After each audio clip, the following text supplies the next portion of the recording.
Okay, what are my problem areas with social media? Let's talk.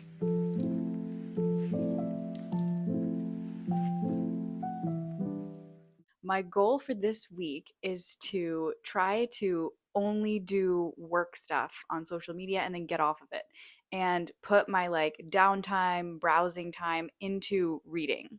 And I am working on my book. I am making great progress. And so the reason I'm putting my social media time into reading rather than writing is because I think reading is a much more similar activity to social media. We have to look at what the purpose of social media is. And for me, that's basically like avoiding negative thoughts and like anxious thoughts, right? A place you can go to escape from negative emotion. Writing can't really replace that sense of like instant happiness that you get from social media because writing is really a challenging task. But with social media, you just pop on and you're sucked in. And so I think reading can approximate that. The things that I have trouble with are the things that I'm trying to grow my platform on.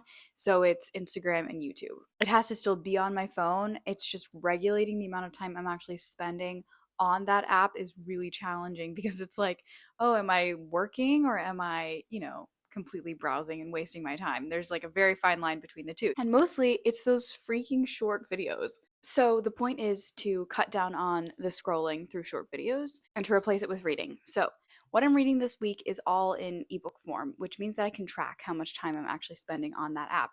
And so, just a little unsponsored plug for Libby. It is an app that connects you to your local library system, and you can borrow ebooks and audiobooks really quickly. Currently, I am 20% of the way into the audiobook of Rhythm of War. This is clearly not the audiobook, but I just want to let you know if you don't understand what the Stormlight Archive is or who Brandon Sanderson is. I'm audiobooking it and making great progress.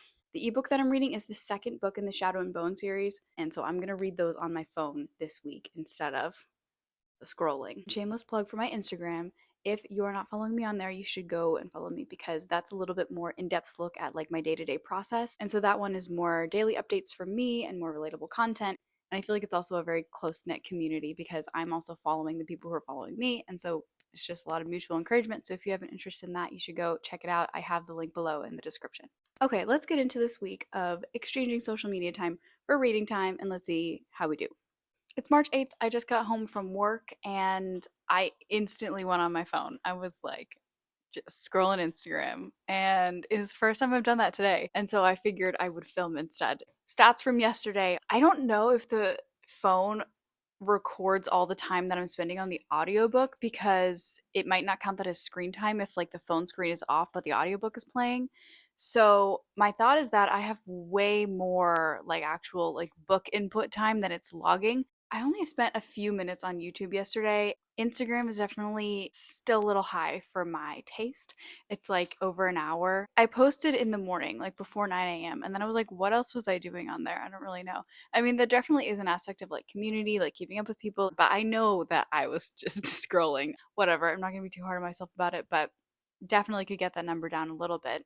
It calculated that the Libby app was on for 2 hours and 50 minutes, which is pretty good. And I'm like, that might all be ebook time because I was on the ebook for a long time because I went from like 4% of my book to like 31%. So I read a large chunk of the book yesterday and it was really good, by the way. And then audiobook wise, I think I read like 10% of the book yesterday. Of Rhythm of War. I know that's a lot of listening time. So I feel like I did really well with the social media challenge yesterday. I would like to report that on yesterday, March 8th, I had pretty much the perfect social media day. I already beat it. It's great. Now let's just see if we can keep up the habit. So my stats are that yesterday I was on my phone for 5 hours and 26 minutes, which is pretty darn good. Usually it's up to like 7, I don't know, 7, 8. I did some filming yesterday and some time lapses, and so my camera time on my phone is actually the thing that's the highest on my phone time usage. And so that doesn't count because basically that was filming writing time. And then the next biggest thing was Libby, my library app. So I was reading my ebook for an hour and 3 minutes. So that's the highest category yesterday for phone usage. So that's really, really good. I was just reading for the majority of time that I was actually on my phone. And then the wild thing is that Instagram was 25 minutes. So I think I just posted something and then I know I like checked on it a couple times, but I didn't do very much scrolling. That was like my best in a very long time. YouTube is very, very low. I uploaded a YouTube video, so YouTube has definitely a couple minutes on it. All in all, I can't remember the last time that that was, my social media usage. And so, if I had such low screen time, what else was I doing with my life? Well, number one, I was working, which is a good thing. Number two, I was writing like all day. So I wrote for an hour in the morning, I wrote for an hour and a half at night, and I wrote for like an hour or two spliced in. It took up most of my free time. And that's why my phone time was so low. So instead of exchanging it for reading time, I kind of exchanged it for writing time, which honestly is just as good, especially if I'm also getting in the reading time. Exchanging social media time for something more productive is definitely happening. Happy. I'm happy. It's currently March 11th, and I don't even want to tell you my screen time usage for March 9th. Honestly, I think on the 9th, which was 2 days ago, I kind of had an off day. I don't really know what was going on, but I do know I had the after work slump and went on Instagram for like a good long hour. At like one point through that hour of scrolling, I was like, huh, I could be reading. And then I was like, I don't want to. So I didn't. The time I have logged on Libby for that day is all audiobook time. And I think that's from cooking dinner and like leaving the screen open. That's not really what I'm counting. I'm trying to exchange the scrolling time for the reading time. I did not do that at all on March 9th. That's a setback. Then yesterday, I have a much lower screen time for the whole day, and that is because I had a very long day at work, and so I was just kind of like not really on my phone a whole lot. But I definitely did have some scrolling moments where I was just taking a breather. So Instagram time's a little high. It's over an hour, but I mean, it's not that bad. I did read the ebook a little bit, but really not much. And the thing is, for some reason, like I like this book a lot. All I want to do is sit down and read it. But I think I'm like hiking up the time I'm spending with the story grid and with my book in general, like brainstorming. Like I've been doing a lot of brainstorming every day. So I'm spending less time on reading, which I don't know. There's like an ebb and flow to, the reading. And now that I'm really getting some momentum with the revision plan, there's not as much time for reading, which is sad, but I'd still love to keep to my one book a week. And now I officially have gone 7 days without finishing a book, and I'm only halfway through the Shadow and Bone second book. So basically, I need to get on that tonight. I need to read this book. That's how things are going. It's Monday, March 13th, and that means it's the end of my social media challenge, and it's time to look at our stats and see how we did. First of all, kind of just like my daily update. I've definitely missed a couple days because now it's Monday, and so I just had the weekend. And let me tell you, the weekend was just like total wild card. Like on Saturday, I was busy all day, so my entire phone time was 2 hours and 9 minutes. And then the next day on Sunday, I was lazy and my screen time was 7 hours and 23 minutes or something like that. So screen time was a lot higher on Sunday. A couple factors that I noticed influence this are basically when I'm tired and I have less impulse control. And so I'm just like, I have a thought of like, maybe I should read instead. And then I just no follow through, not at all. Another time when I know I'm more susceptible to just going on social media when I should be reading is when I'm trying to write and I'm procrastinating writing. And so then I just waste my time on social media, not even doing something productive to procrastinate. And so that's an interesting thing where social media just fills the gap of when I feel like it's just a moment in between important things. But then that moment gets longer and longer, and then my time is wasted. So you see how this creates a problem. And then, like I said, I almost always noticed like a crash when I got home from work. I would just plop and just scroll. And I only was able to counter that like one or two times, but usually that's what I did. Popping in to give us the stats because I had recorded my stats, but then I realized that all the math was wrong because it was missing Monday because it deleted the data and it was averaging everything way low. And I thought I did so good. And then I calculated it all by hand, which took a long time. And then I figured out that I did less good than I thought. So let's go through it. Okay, we're gonna have 2 weeks. Number one is control week, which is the data from the previous week when I wasn't trying. And then we have experimental week, which was when I was trying to cut down. So control week versus experimental, let's do it. Starting out with average screen time per day.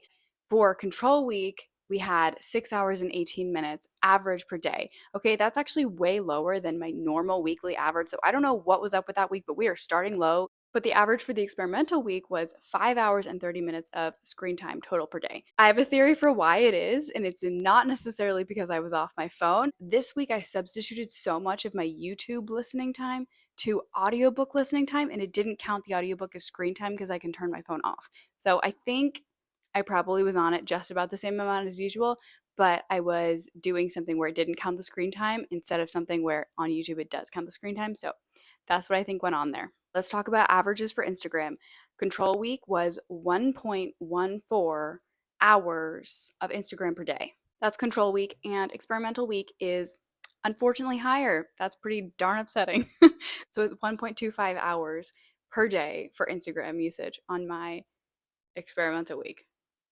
So I know why this happened, and I can't really make excuses for myself. But what I will say is that on a couple days, I tried so hard and I had like under 30 minutes of total time on Instagram, which I think is wildly good for the time that I've been on it and trying to grow my platform on it. So those days are great and they're bringing down the average. Okay, so then why is it so high? Because on Thursday, I had a crash day and I was on it for 2.5 hours. And so that brings the average skyrocketing. And that one day really, really, really cost me in this entire challenge. And it sucks because it's like the numbers are the numbers. I did not beat my control week for Instagram, which was the whole point. And it's really because of Thursday, but it's also just because of my habits, which apparently did not change over the course of a week. YouTube dropped wildly, like I was just saying, because I've really swapped out YouTube audio for audiobook audio. So YouTube started out control week at 1.14 hours per day, and it dropped to zero point 0.4 hours per day. So that's really good. That's less than a half an hour on YouTube every single day, average for a week. And then Libby basically stayed exactly the same as control week. And the reason for that probably is because on control week, I was on Libby an enormous amount. So the experimental is basically right on par, and that average is 1.25 hours per day on Libby. Okay, but what is interesting is the pickups. So pickups are, I don't exactly know how to define them. I don't even know, I should have Googled it, but I think it's like once you open the app for the day, then it's like how many times you like click on it again throughout the day. So pickups are interesting because this is where we actually see a difference in the Libby time versus the social media time. So let's look. The average pickups per day didn't actually change from control to experimental, but the difference is what I was picking up. So these numbers that I'm about to state are how many times I picked up this app the whole week. So not average per day anymore, but just the whole week. So for control week, Instagram, I picked it up 127 times total. That's pretty high. YouTube itself, 54 times, and Libby app, 67 times. So on the experimental week, listen to these numbers. The whole week, I picked up Instagram 55 times. I picked up YouTube 31 times, but I picked up the Libby app 142 times. I went to the Libby app literally in a flipped ratio from what I did in the control week. And I think that that says something. I think it speaks to the impulse that I was trying to hone. And even if I got caught in loops of watching reels some days, I know that I think my brain was really fighting against this instinct of just clicking on Instagram when I wanted to go do something fun for my brain. And I think I did try to click on Libby a lot more. What do we make of all of this? Well, probably that my social media habits are really ingrained and they're not going to change with just 1 week of trying harder. And also, I feel like I probably really could have tried harder now that we're thinking about it, and I just didn't overcome my monkey brain to do the thing I'd set out to do. But hopefully, the pickup counts, the flopped ratio shows me at least attempting to do something a little bit different with my experimental week. What did I learn from this? I learned where a lot of my pitfalls are with social media, why I go towards it, like what emotions or like state of being lead me to pick that up instead of something that I'll remember and enjoy, like a book. I like literally have no memory of what I scroll through. It's all just like an aesthetic palette. There's so much that reading a book gives me that scrolling social media just does not in any way give me. A lot of times this is so subconscious that it's hard to even recognize like how much time we're spending on this. Going forward, I want to try to keep the mindset up. There's clearly a better choice here. So that's the conclusion of my social media challenge. I hope you enjoyed watching me go through this whole process and track my numbers and everything. And I think everybody should try this. I think everybody should be aware of what social media is doing to their brains. And even if you don't change it, I just think you should know. Let me know in the comments below what your relationship to social media is, if you're off of it, if you love it and don't have any worries about it, if you want to get better about using it less, or if you feel like it is a necessary evil. So let me know where you are with social media. I would love to hear it and discuss it in the comments. Thanks so much for watching this week's writing challenge, where I tried to exchange social media for reading time. I will see you in the next video. Bye.